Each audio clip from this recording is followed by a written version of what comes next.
You see, at the time of Jamal Khashoggi's murder, Bezos was in a curious situation. He was someone who had extensive business interests in Saudi Arabia and a personal relationship with MBS, but he also was the owner of the Washington Post, which means he was ultimately Jamal Khashoggi's boss. When Bezos decided to stand by the Washington Post, MBS saw this as betrayal. Not to get into too many details, but it seems that MBS and Qahtani employed their Twitter-based networks and their cyber capabilities and their financial leverage and their connections to certain characters in the Trump universe to take a series of actions aimed at punishing Jeff Bezos. Later in February, there was an attempt to blackmail Jeff Bezos and to secure his silence after he had launched his own investigation into the attacks against him.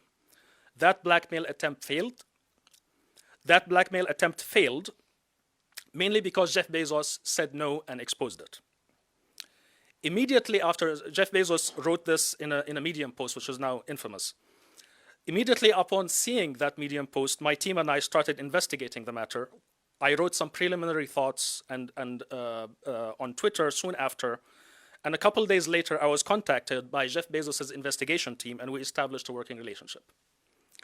This relationship culminated in an extensive report that was submitted by Gavin de Becker, who is the head of Jeff Bezos' investigation, to federal investigations in the United States in March. Ahead of that, in late February, I wrote a piece, a detailed report for the Daily Beast, that revealed the extent of the Saudi campaigns against Jeff Bezos.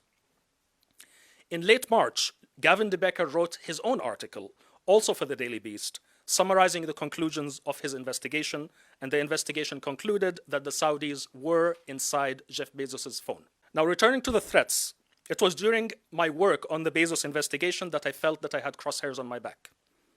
In February, I expressed my concern to a number of friends, Norwegian friends, who asked, and I asked for their advice. In March, after receiving more indications that I'm a target, I filed a police report with Oslo Police. In fact, when the PST showed up at my doorstep on April 25th, I wasn't the least surprised. In fact, I think the first thing I said was something like, "What took you so long?" At the time, I did not know that they received a tip from the CIA. They only told me later. In closing, I'd like to express my gratitude to Norwegian security services for the care and protection that they have provided. The threats against me seem to be a long-term problem. And for me, this is like settling into a new lifestyle. I'm not in a position to make any comments about security arrangements, but I can confirm that 2 different Norwegian institutions are involved. Norway's Ministry of Justice has immediately taken into consideration my concerns about my family members who remain vulnerable outside of Norway after these threats. My family lived in the United Arab Emirates until 2014, when I was arrested and expelled from the country. My parents and my sister were later made to leave in 2015.